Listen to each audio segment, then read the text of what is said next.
নেতা ওহিদুল ইসলাম সাহেব তৃণমূল কংগ্রেসের শওকত মোল্লা সাহেবের একান্ত ঘনিষ্ঠ, তার নেতৃত্বে এই বোমা বাঁধার কাজ চলছিল। ওখানে পুলিশ প্রশাসন পৌঁছেছে।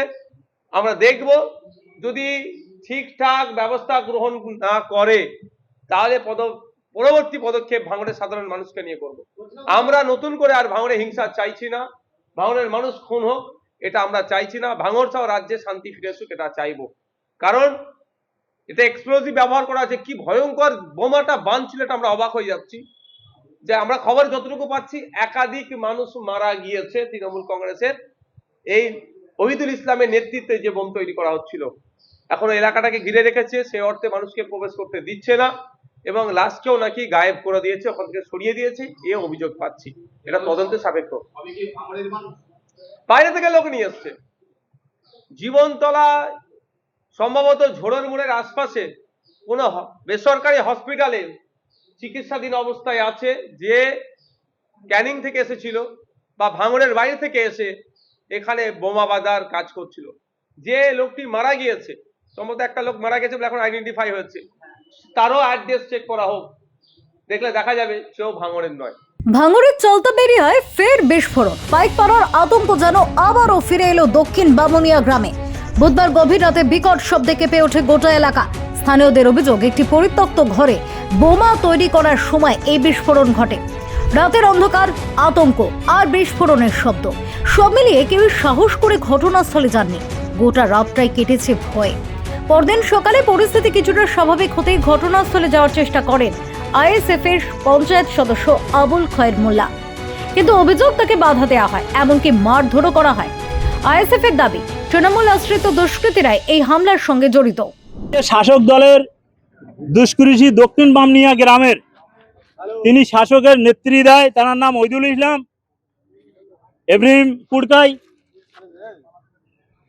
এবং লিলিমা বিবি। গতকালকে বাইরের লোক এবং গ্রামের লোক কিছু ছেলে থেকে তারা বাইরে থেকে লোক নিয়ে এসে বোম বাঁধছিল। সেই বোম বাস্ট হয় 12:40 নাগাদ, 40 থেকে 50-এর মধ্যে।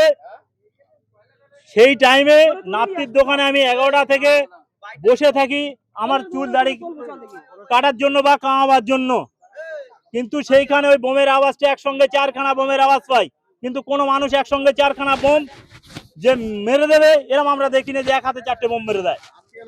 আর আজকে আমরা সেই জিনিসটা প্রদর্শনে গিয়েছি দক্ষিণ বামনিয়া গ্রামে। দক্ষিণ বামনিয়া গ্রামে যাওয়ার পরে এই শাসক দলের হারমাত যারা মনে করছে আমরা দক্ষিণ বামনিয়া থেকে আর বার হব না, তারা আমার উপরে হামলা চালিয়েছে।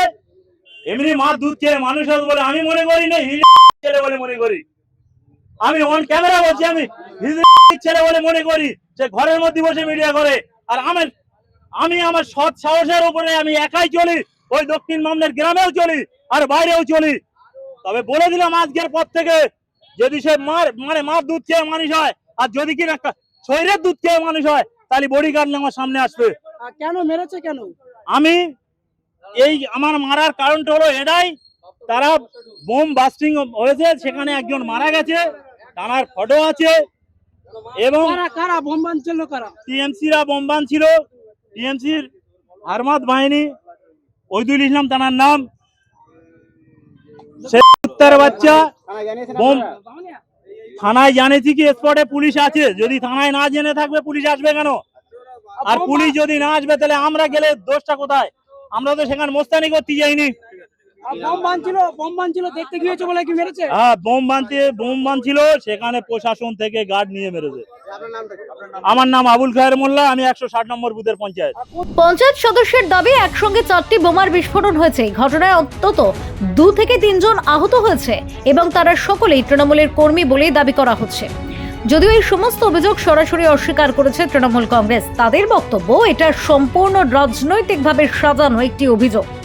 ঘটনাকে ঘিরে রাজনৈতিক চাপানোতর আরো তীব্র হয়েছে। ভাঙড়ের বিধায়ক নওশাদ সিদ্দিকী এই ঘটনার জন্য সরাসরি তৃণমূল নেতা শওকত মোল্লাকে দায়ী করেছেন। অন্যদিকে আরাবুল ইসলাম ওই ঘটনায় কড়া প্রতিক্রিয়া দিয়েছেন। তিনি সরাসরি শাসক দল এবং ভাঙড়ের তৃণমূল প্রার্থী শওকত মোল্লাকে দায়ী করেছেন। ভাঙড়ে এমন একজন কুখ্যাতকে ভাঙড়ের দায়িত্ব দেওয়া হয়েছে, শুধু কুখ্যাত নয়, তিনি নিজেও বলেছিলেন বোমবাদিস ক্যানিংয়ে, তুই এই করিস সেই করিস, মেশিন নিয়ে তুই ঘোরাঘুরি করিস। আজও সেই ব্যক্তি, আপনারা আজকেরও একটা খবর দেখবেন, আজকেরও দুজন ছেলে মারা গেছে বোম বানতে গিয়ে দুজন ছেলে মারা গেছে। এটা আপনাদের জেনে রাখা উচিত যে একজন ক্রিমিনাল, একজন অত্যাচারিত, একজন তোলাবাজ, একজন ভাঙড়ের মাটিতে ক্যানিংয়ের মাটিতে যার হাতে রক্তে লাল হয়ে গিয়েছে, সেরকম একজন ব্যক্তিকে মমতা বন্দ্যোপাধ্যায় মাথায় তুলেছে। তার একটাই কারণ, ভাঙড় থেকে রসদ যায়, রসদ। আমি আর ডাইরেক্ট বলছি না, ভাঙড় থেকে অনেক কিছু পান যিনি এখন বাংলার মুখ্যমন্ত্রী। সেই কারণে একজন কুখ্যাত খুনি, একজন অত্যাচারিত। আজকে আপনারা ভাবতে পারেন, গত কয়েকদিন আগে তিনি পোলেরহাট থানায় যাচ্ছিলেন, থানা থেকে ফিরছেন, তখন 20খানা গাড়ি থানার সাথে, থানার লোক ফিট করা ছিল, থানার লোকই বোম মেরেছে। তারপরে আইএসএফ এর লোকেদের অ্যারেস্ট করা হয়েছে, এখনো তারা জেলে আছে। বেশ কিছু ছেলে তারা সেখানে ছিলও না, নেতৃত্ব, অঞ্চল নেতৃত্বদের নামেও কেস করে তাদের বাইরে রাখা হয়েছে। আজকে এই ধরনের হচ্ছে শওকত মোল্লার প্ল্যান। সেই প্ল্যান আজকে পরিষ্কার প্রমাণ হয়ে গেল। আল্লাহ দেখিয়ে দিল যে মিথ্যে করে আইএসএফ দের নামে কেস দেওয়া আর বোম মারা, আজকে দুজন ছেলে তৃণমূল কংগ্রেসের, আজকে তারা মৃত্যুর সাথে মৃত্যু হয়েছে।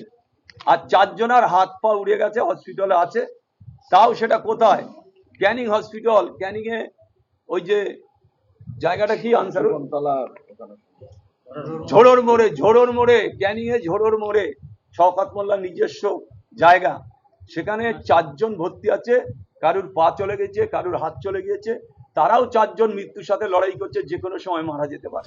আইএসএফ এর আরো অভিযোগ, আহত পঞ্চায়েত সদস্য আবুল খয়ের মোল্লার বাড়িতে যাওয়ার পরিকল্পনা করছে তৃণমূলের কিছু লোকজন। ফলে তার পরিবার এখন চরম আতঙ্কের মধ্যে দিন কাটাচ্ছে। প্রশ্ন উঠছে, একটি পরিত্যক্ত ঘরে কিভাবে বোমা তৈরি হচ্ছিল, কারাই বিস্ফোরণের সঙ্গে যুক্ত, আর কেনই বা একজন নির্বাচিত জনপ্রতিনিধিকে মারধর করা হলো? এই ঘটনার পূর্ণাঙ্গ তদন্ত দাবি করেছে আইএসএফ। স্থানীয়দেরও একটাই কথা, দোষীদের চিহ্নিত করে কঠোর শাস্তি দিতে হবে। এখন দেখার প্রশাসন কত দ্রুত পদক্ষেপ নেয়, আর এই বিস্ফোরণের আসল সত্য সামনে আসে কিনা। কারণ ভাঙড়ের এই ঘটনা শুধু একটি এলাকা নয়, এটা বাংলার আইন শৃঙ্খলা পরিস্থিতির বড় প্রশ্ন তুলে দিচ্ছে। Bureau report, GI.